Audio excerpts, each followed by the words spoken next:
Hey there, beautiful souls. Comment where you're watching from today, because you won't believe the story I'm about to share with you. When a cold-hearted bank teller mocked an elderly woman's trembling hands, she had no idea she was about to face the wrath of someone who would change not just her life, but an entire community forever. It was a crisp autumn morning in downtown Columbus, Ohio, when 78-year-old Eleanor Martinez shuffled through the heavy glass doors of First Capital Bank. The marble floors gleamed under the warm lights, and the usual buzz of financial activity filled the air. The aroma of fresh coffee wafted from the customer service area, where perfectly dressed employees chatted with clients about investment opportunities and mortgage rates.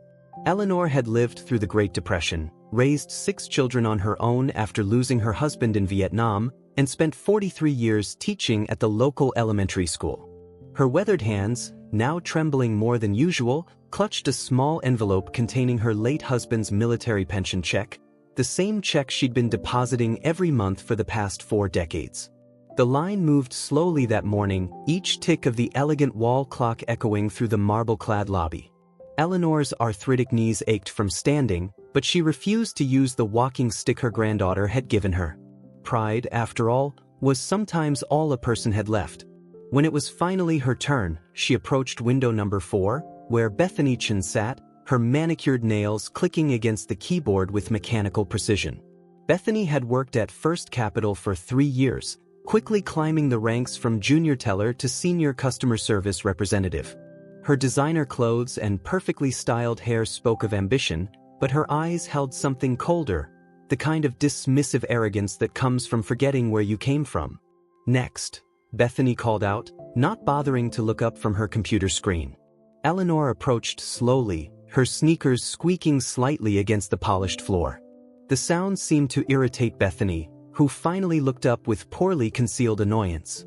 "Good morning," Eleanor said softly, her voice carrying the gentle lilt of decades spent in the American Southwest. "I'd like to deposit my check, please." Her hands trembled as she tried to slide the envelope through the narrow opening beneath the bulletproof glass. Bethany watched the elderly woman struggle with the envelope, her perfectly painted lips curling into a slight smirk. "Ma'am, you'll need to take the check out of the envelope first," she said, her tone carrying the kind of patience one might use with a particularly slow child. Eleanor's cheeks flushed as she fumbled with the envelope. Her fingers, twisted by arthritis and time, refused to cooperate. The line behind her grew longer, and she could feel the weight of impatient stares boring into her back.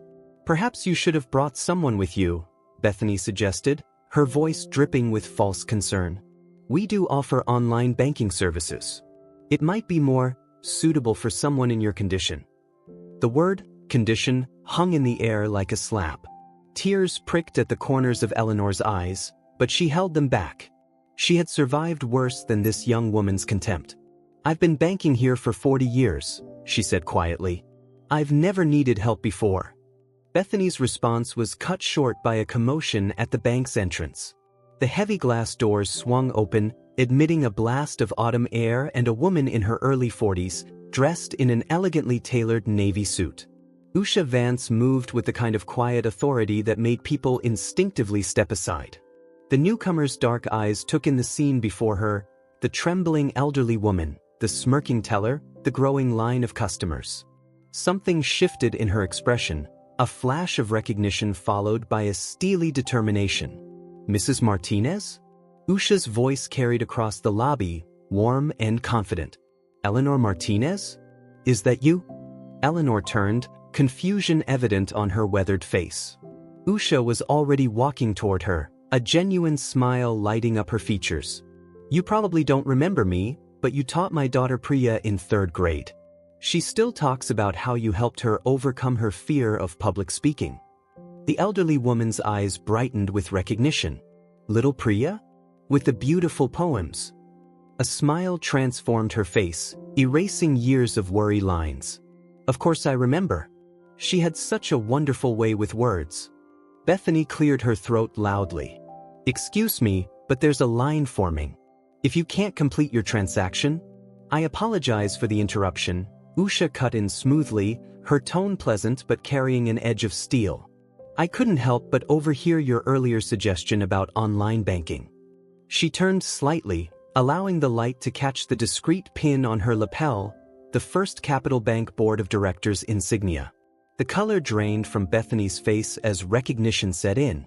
Usha Vance wasn't just any board member, she was the newly appointed head of community relations, known for her zero-tolerance policy toward discrimination and her passionate advocacy for elderly rights. Mrs. Martinez, Usha continued, would you allow me to assist you? Not because you need help, but because it would give me the chance to thank you properly for everything you did for Priya. Her words carried warmth and respect, deliberately loud enough for everyone in the lobby to hear. Eleanor's dignity remained intact as she handed the envelope to Usha, who skillfully removed the check and passed it through to the now silent Bethany. The teller's fingers trembled slightly as she processed the transaction, all traces of her earlier condescension gone. Mrs. Martinez, I'd love to hear more about your experiences with First Capital Bank, Usha said, her voice carrying a note of authority that made Bethany freeze mid-transaction. 40 years is a long time to trust us with your banking needs. I'm particularly interested in hearing about your recent experiences with our customer service. The lobby had grown quiet, every eye fixed on the unfolding scene. Bethany's face had turned an interesting shade of pale, her earlier arrogance replaced by the dawning realization that her career might have just hit a significant roadblock. Oh, I wouldn't want to cause any trouble, Eleanor began, but Usha gently interrupted. Ensuring every customer is treated with dignity and respect isn't trouble, Mrs. Martinez. It's our fundamental responsibility. Her gaze swept the lobby, taking in the other employees who had stopped to watch.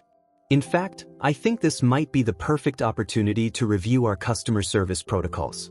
Wouldn't you agree, Ms. Chin? Bethany managed a weak nod, her hands shaking as she printed Eleanor's receipt. The roles had completely reversed. Now it was the young teller whose fingers trembled as she tried to slide the paper through the window opening. Usha's presence had transformed the atmosphere in the bank. Other employees began approaching elderly customers in line, offering chairs and assistance with genuine warmth. The security guard hurried to hold the door for a man with a walker, and the branch manager emerged from his office, looking both concerned and eager to demonstrate his commitment to customer service. As Eleanor prepared to leave, receipts safely tucked into her purse, Usha placed a gentle hand on her shoulder.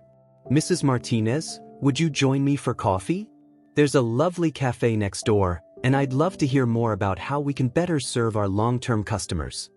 The elderly woman's eyes sparkled with unshed tears, not of humiliation this time, but of appreciation. That would be wonderful, dear. Though I hope you'll let me treat you. After all, I still remember little Priya's end-of-year thank you card. She drew the most beautiful flowers. As they walked toward the door, Usha turned back to address the silent lobby. At First Capital, we believe that every customer deserves exceptional service. But more than that, we believe in treating each person who walks through these doors with the dignity and respect they've earned through a lifetime of contributions to our community. The message wasn't lost on anyone, least of all Bethany, who sat rigidly at her window, her earlier superiority replaced by the uncomfortable knowledge that her actions would have consequences. The other employees exchanged glances, recognizing that they had just witnessed a masterclass in leadership and human dignity. Word of what happened that morning spread quickly through the bank's branches across Columbus. The story of how Usha Vance had stepped in to defend Eleanor Martinez became a cornerstone of the bank's new customer service training program. But more than that, it sparked a broader conversation about how society treats its elderly members and the responsibility each person has to stand up against discrimination in all its forms. Eleanor's simple trip to the bank had transformed into something much more significant, a reminder that sometimes the most powerful changes come not from grand gestures, but from simple acts of kindness and respect. And as for Bethany? Well, she had learned the hard way that true customer service isn't about processing transactions, it's about honoring the humanity in every person who walks through your door. Have you ever witnessed someone standing up against discrimination? Share your story in the comments below. Remember, it only takes one person to spark a change that can transform an entire community. Don't forget to like and subscribe for more inspiring true stories that remind us of the power of human dignity and respect. Let us know in the comments. When was the last time you saw someone stand up for what's right? Your story could inspire others to do the same. Together, we can create a world where every person is treated with the dignity they deserve, regardless of their age or circumstances. Remember, beautiful souls, respect and kindness are currencies that never lose their value. Share this video with someone who needs to be reminded of that today. Until next time, keep spreading light in the world, one act of kindness at a time. The story of what happened that morning at First Capital Bank might have ended there, but Usha Vance wasn't someone who believed in half measures. As she sat across from Eleanor Martinez in the cozy corner cafe, watching the elderly woman wrap her weathered hands around a steaming cup of chamomile tea, she knew this was just the beginning. "Tell me, Mrs. Martinez," Usha said, her voice gentle but purposeful, "how long have you been experiencing difficulties at the bank?" She noticed how Eleanor's fingers tightened almost imperceptibly around her cup, decades of dignity warring with the need to speak up. "Oh, it's nothing really," Eleanor began, but something in Usha's steady gaze encouraged her to continue. "It's just things have changed so much. When I first started banking there, everyone knew everyone. The tellers would ask about my children, remember their names. Now," she paused, looking down at her tea. "Now it feels like I'm just another inconvenience in their day." Usha listened intently as Eleanor shared more stories, about the time another teller had loudly suggested she get her granddaughter to handle her banking, about the subtle sighs and eye rolls when she took too long counting her change, about the constant pressure to switch to digital banking despite her discomfort with computers. As Eleanor spoke, Usha's mind was already working, connecting patterns and seeing a larger picture emerge. This wasn't just about one insensitive teller or one isolated incident. It was about a systemic failure to adapt to the needs of their elderly customers, a demographic that had been loyal to First Capital Bank for decades. The cafe around them buzzed with the lunch crowd, but Usha remained focused on Eleanor's every word. She learned that Eleanor wasn't just any retired teacher, she had been a pillar of the community for nearly half a century. She had taught 3 generations of Columbus families, volunteered at the local literacy center well into her 70s, and still found time to coordinate meals for homebound seniors through her church. "You know," Eleanor said, a spark of her old teacher's authority shining through, "I may be old, but I'm not stupid. I understand that times change. Technology advances. But there's a difference between being unable to keep up and being made to feel worthless because you need a little more time or explanation." Usha nodded, remembering her own grandmother's struggles with modern banking systems back in Mumbai. "Mrs. Martinez, what you're describing isn't just poor customer service. It's a failure to honor the very people who helped build our institution. Would you be willing to help me change that?" Eleanor's eyes widened slightly. "Me? But what could I do?" "More than you might think," Usha replied, pulling out her tablet and beginning to take notes. "First Capital Bank needs to understand what our elderly customers actually need, not what we assume they need. And who better to guide us than someone with your experience and insight?" Over the next hour, their conversation evolved into something more structured.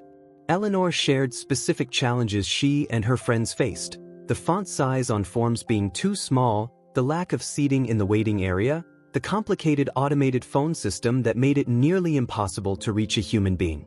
Each point Usha noted became the seed of what would grow into something much larger. As they talked, other cafe patrons began to take notice. An elderly gentleman approached their table, apologetically interrupting to share his own banking horror stories. Then a middle-aged woman joined in, describing her mother's struggles with digital banking. Soon, their quiet conversation had attracted a small crowd of people, each with their own experiences to share. Usha observed this impromptu focus group with growing determination. She saw how Eleanor naturally facilitated the discussion, drawing out shy speakers with the practiced ease of a longtime educator. The stories shared weren't just complaints, they were valuable insights into how banks could better serve their elderly customers. "Mrs. Martinez," Usha said as their meeting drew to a close, "I have a proposal for you. What if we created a senior advisory board at First Capital?" A group of elderly customers who could help us understand and address the challenges you've described? Would you consider leading it? Eleanor's initial surprise gave way to thoughtful consideration. You're serious about this, aren't you? Absolutely, Usha confirmed. Real change requires more than just sensitivity training for our staff. We need to redesign our services with our elderly customers in mind, and for that, we need their direct input. The spark in Eleanor's eyes grew brighter. Well, I do know quite a few people who might have something to say about that. There's my bridge club and the church committee. She paused, years of experience evident in her next words. But you'll need more than just good intentions, dear. Change like this requires resources, commitment from the top. Usha smiled, pulling out her business card and handing it to Eleanor. That's exactly why I'm on the board. Sometimes it takes an outsider's perspective to see what needs to change. Would you be willing to meet again next week? Perhaps with some of your friends? As they prepared to leave, Eleanor reached out and squeezed Usha's hand. You remind me of myself when I was younger, she said softly. Always seeing problems as opportunities to make things better. But be careful, dear. Not everyone likes change, especially when it threatens their comfortable way of doing things. Usha understood the warning behind Eleanor's words. She had faced similar resistance throughout her career, first as a young lawyer fighting for elderly rights, then as a corporate executive pushing for more inclusive policies. But she had learned that the key to lasting change was building a coalition of supporters who shared your vision.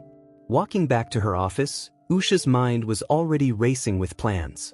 She would need to present this initiative to the full board, marshal resources, and convince her colleagues that investing in better services for elderly customers wasn't just the right thing to do, it was good business. Her phone buzzed with a message from her assistant. The morning's incident at the bank had already reached the local news. Someone had recorded Bethany's interaction with Eleanor and Usha's intervention, and the video was gaining traction on social media. Comments were pouring in from people sharing similar experiences, not just from Columbus but from across the country. Usha paused in front of the bank's headquarters, looking up at the imposing glass and steel structure. Inside those walls, dozens of decisions were made every day that affected thousands of lives. But how many of those decisions truly considered the needs of customers like Eleanor Martinez? The afternoon sun cast long shadows across the sidewalk as Usha made her way to her office. She had meetings scheduled with the HR director about Bethany's case, the marketing team about revamping their senior banking services, and the facilities manager about making their branches more accessible. But first, she needed to make one more call. Hello, Priya? Yes, sweetheart, I'm fine. Listen, do you remember your third-grade teacher, Mrs. Martinez? Well, I just had the most interesting morning. As Usha shared the story with her daughter, she could hear the same passion for justice in Priya's responses that Mrs. Martinez had helped nurture all those years ago. By the end of that day, Usha had set in motion a series of changes that would transform not just First Capital Bank, but potentially the entire banking industry's approach to elderly customers. And it all started because one person refused to stay silent in the face of disrespect. The next time you're in a bank, take a moment to notice how they treat their elderly customers. Are they shown the patience and respect they deserve? Are their needs being met, or are they being pushed aside in favor of faster, more efficient service? Sometimes the most powerful changes start with a simple act of standing up for what's right. Share your thoughts in the comments below. Have you ever witnessed discrimination against elderly people in your community? What did you do about it? Your story could inspire others to take action and make a difference. Remember, change doesn't always require grand gestures or massive resources. Sometimes it just takes one person willing to stand up and say, "This isn't right." Will you be that person in your community? Don't forget to like and subscribe for more stories about everyday heroes making a difference in their communities. Together, we can create a world where every person, regardless of age, is treated with the dignity and respect they deserve. The following week brought changes to First Capital Bank that no one had anticipated. The video of Bethany's interaction with Eleanor had gone viral, reaching far beyond the local Columbus community. As Usha Vance walked into the bank's headquarters for the emergency board meeting she had called, her phone was still buzzing with notifications from social media. The boardroom was tense that morning. 14 executives sat around the polished mahogany table, their expressions ranging from concern to outright skepticism. Thomas Richardson, the bank CEO, sat at the head of the table, his usual confident demeanor somewhat subdued by the events of the past week. "The numbers are concerning," he began, gesturing to the presentation displayed on the wall. "We've received over 10,000 comments on our social media platforms, and our customer service line has been flooded with similar stories from elderly customers across all our branches." Usha stood, smoothing her charcoal gray suit as she took control of the presentation. "What we're seeing isn't just a PR crisis," she stated firmly. "It's an opportunity to address a systemic issue that affects not just our bank, but the entire banking industry." She clicked to the next slide, revealing Eleanor Martinez's impressive history with First Capital Bank. This woman has been our customer for 40 years. She's maintained an average balance that puts her in our top 15% of personal banking customers. And yet, she was treated as an inconvenience because she needed an extra minute to complete her transaction. The board shifted uncomfortably as Usha continued. "But here's what's really interesting," she said, changing to a new slide filled with demographic data. "By 2030, 1 in 5 Americans will be over 65. That's a market segment with over $30 trillion in assets. We're not just talking about doing the right thing, we're talking about business survival." James Cooper, the bank's chief risk officer, leaned forward. "What exactly are you proposing, Usha?" She had been waiting for this question. "A complete overhaul of our approach to elderly banking. I've spent the past week working with Mrs. Martinez and a group of senior customers to develop what I call the Dignity First initiative." The presentation shifted to show a comprehensive plan. "First, we redesign our physical spaces. Proper seating areas, better lighting, larger print on all forms and displays. Second, we create a dedicated senior service team in each branch, specially trained to assist elderly customers with both traditional and digital banking services." "The cost," Thomas began, but Usha was ready for this objection too, "is minimal compared to the potential return. Look at these figures." She displayed a chart showing customer retention rates. Elderly customers are our most loyal demographic. They maintain higher balances, take fewer risks, and are more likely to recommend us to their families if we treat them right. The discussion continued for hours, with Usha methodically addressing every concern raised.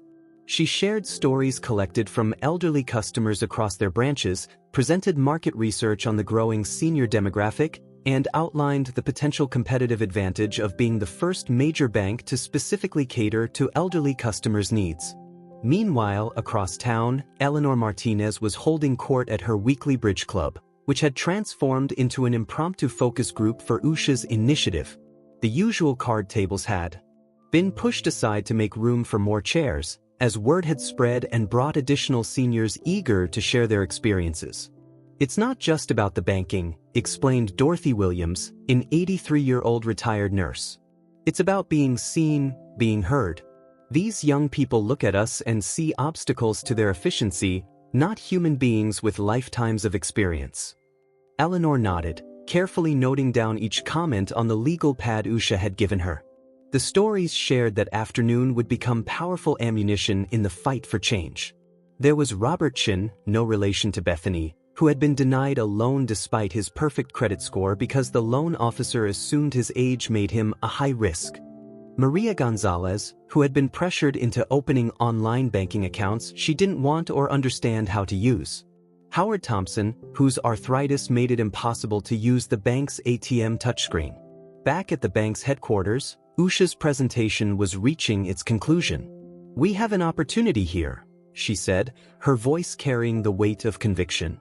"We can either treat this as a PR problem to be managed, or we can use it as a catalyst for meaningful change. The choice we make today will define First Capital Bank's reputation for years to come." The room was silent for a long moment after she finished. Then Thomas Richardson stood up, his expression thoughtful. "Usha, you've given us a lot to think about.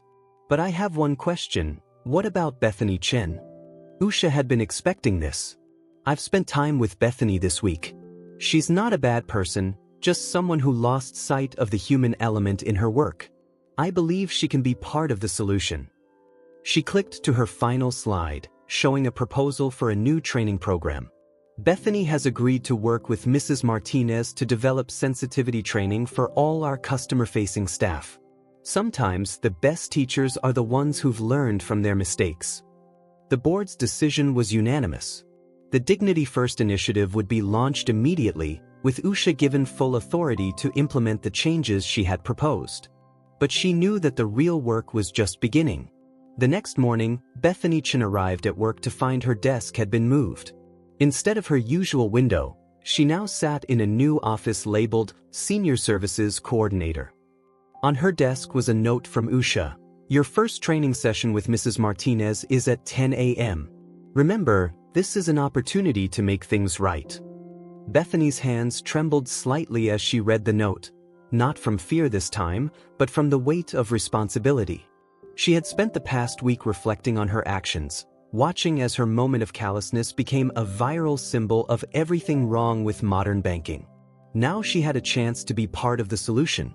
At exactly 10 a.m., Eleanor Martinez walked through the bank's doors, accompanied by several members of her bridge club.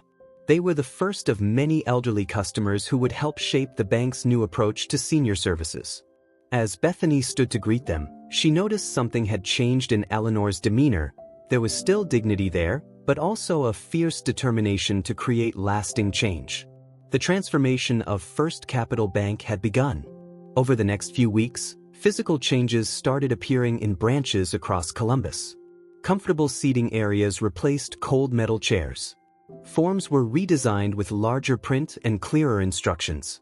ATM screens were adjusted for better visibility, and new options were added for customers who needed more time to complete their transactions. But the most significant changes were happening in the hearts and minds of the bank's employees. Through the training program developed by Eleanor and Bethany, staff members began to understand that efficiency wasn't just about speed, it was about ensuring every customer felt valued and respected. The story of what happened that day in Columbus didn't end with one viral video or one board meeting. It sparked a movement that would eventually spread to banks across the country. Other financial institutions began to take notice, realizing that treating elderly customers with dignity wasn't just the right thing to do, it was good business. And at the center of it all was Usha Vance, the woman who saw an injustice and refused to let it stand.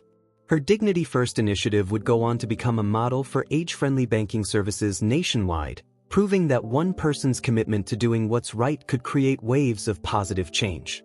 But perhaps the most powerful transformation was in the relationship between Eleanor Martinez and Bethany Chen. What began as a moment of conflict evolved into a partnership that would help thousands of elderly customers reclaim their dignity in the face of an increasingly digital world. Have you ever witnessed a moment of conflict transform into an opportunity for positive change? Share your stories in the comments below. Remember, it's never too late to stand up for what's right, and sometimes the most powerful changes start with a single act of courage. Don't forget to like and subscribe for more inspiring stories about people making a difference in their communities. Together, we can create a world where dignity and respect are the foundation of every interaction, regardless of age or circumstance. 6 months after that fateful morning at First Capital Bank, the transformation was nothing short of remarkable. The bank's main branch in Columbus had become a model for age-friendly banking, with financial institutions from across the country sending representatives to study what the media had dubbed the Martinez method. On this particular morning, Eleanor Martinez stood beside Usha Vance in the bank's newly renovated community room, watching as elderly customers moved confidently through their banking transactions. The harsh fluorescent lights had been replaced with warmer, glare-free lighting. Comfortable chairs with proper back support were strategically placed throughout the space. The counters had been redesigned at a lower height to accommodate those in wheelchairs, and each teller window now featured a small shelf where customers could rest their belongings while conducting transactions. "I hardly recognize the place," Eleanor commented, her eyes twinkling as she watched a senior gentleman being patiently guided through his first mobile banking session by none other than Bethany Chen. Bethany had undergone perhaps the most dramatic transformation of all.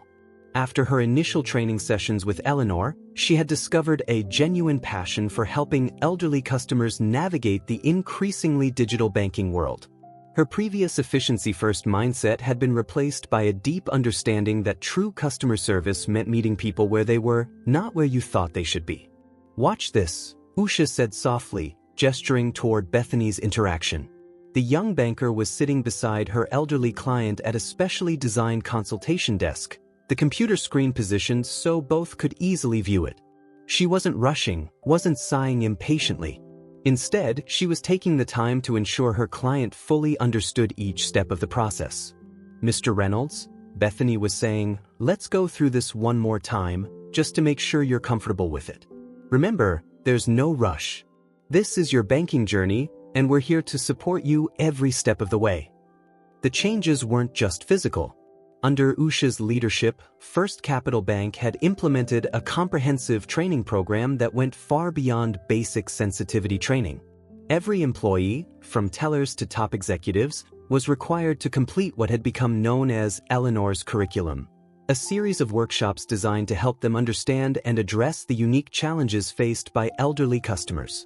The curriculum included practical exercises that simulated the physical limitations many seniors faced, special glasses that mimicked various vision problems, gloves that restricted finger movement to simulate arthritis, and earphones that demonstrated different types of hearing loss. But more importantly, it included regular interaction with elderly customers who shared their experiences, fears, and hopes. "You know," Eleanor mused, watching another successful transaction unfold, "when you first suggested this program, I wasn't sure it would work. I thought people might resist the changes, see them as too costly or complicated." Usha smiled, remembering the initial skepticism from some board members. "The numbers tell a different story," she replied. "Since implementing the Dignity First initiative, our elderly customer satisfaction rates have increased by 87%. We've seen a 45% increase in new accounts opened by customers over 65, and our customer retention rate in this demographic is now nearly perfect." But the impact extended far beyond mere statistics.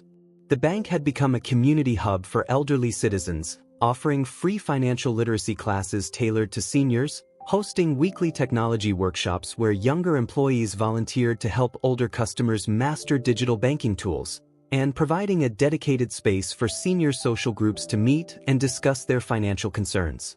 The revolution that started in Columbus was spreading. Banks across the country were reaching out to First Capital, seeking guidance on implementing their own elderly-friendly initiatives. Usha had been invited to speak at national banking conferences, sharing the story of how one moment of disrespect had catalyzed a movement for change. "Mrs. Martinez," called a familiar voice.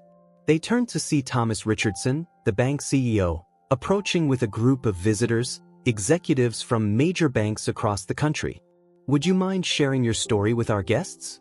They're particularly interested in hearing about the development of Eleanor's curriculum."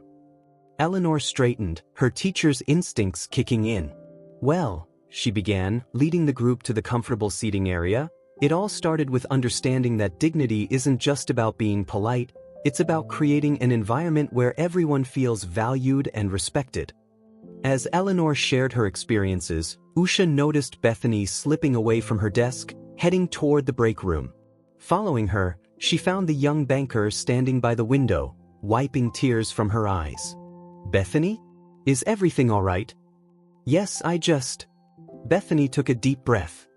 "Sometimes when I think about how I used to treat people like Mr. Reynolds, like Mrs. Martinez, I feel so ashamed.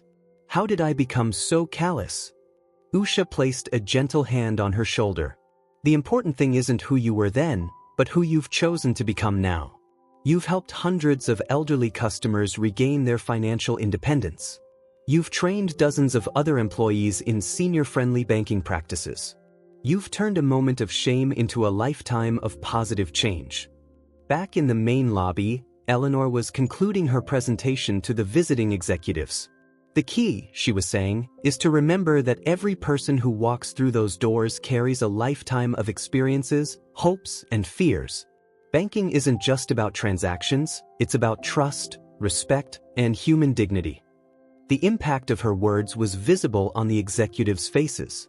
They had come expecting to learn about policy changes and physical modifications. Instead, they were receiving a masterclass in human compassion and business ethics. As the day drew to a close, Usha gathered the staff for their weekly meeting. The agenda included updates on the latest accessibility improvements, discussion of upcoming senior-focused events, and recognition of employees who had gone above and beyond in serving elderly customers. Before we begin, Usha announced, "I want to share something with you all. Yesterday, I received a call from the American Banking Association. They want to establish national standards for age-friendly banking services, and they've asked First Capital Bank to lead the initiative." A burst of applause filled the room. Bethany, sitting in the front row, beamed with pride. Eleanor, who had been invited to attend these meetings as a special advisor, dabbed at her eyes with a tissue. But more importantly, Usha continued, they want to establish an annual award for excellence in senior banking services. They're calling it the Eleanor Martinez Dignity in Banking Award. The applause this time was thunderous. Eleanor sat stunned as her fellow committee members hugged her, their joy and pride evident in their faces. "You see," Usha concluded, addressing both her staff and the elderly customers who had stayed to attend the meeting, "what happened 6 months ago wasn't just about one incident or one person. It was about recognizing that true success in banking, in any business, comes from treating every customer with dignity and respect." As the meeting dispersed, Eleanor lingered behind with Usha. "You know," she said thoughtfully, "when I was a young teacher, I always told my students that every mistake is an opportunity to learn and grow. I never imagined that philosophy would end up changing the banking industry." Usha smiled, watching as Bethany helped an elderly couple navigate the bank's new user-friendly ATM. Sometimes the biggest changes start with the smallest moments. All it takes is one person willing to stand up and say, "This isn't right." The sun was setting outside, casting a warm glow through the bank's windows. In its light, you could see the future of banking taking shape, a future where efficiency and humanity walked hand in hand, where digital innovation and personal touch complemented rather than competed with each other, and where every customer, regardless of age, was treated with the dignity they deserved. Have you witnessed a moment where someone stood up for what was right and created lasting change? Share your stories in the comments below. Remember, it's never too late to make a difference, and sometimes the smallest actions can have the biggest impact. Don't forget to like and subscribe for more inspiring stories about people who are making our world a better place, one act of kindness at a time. Together, we can create a future where dignity and respect are not just ideals, but everyday realities.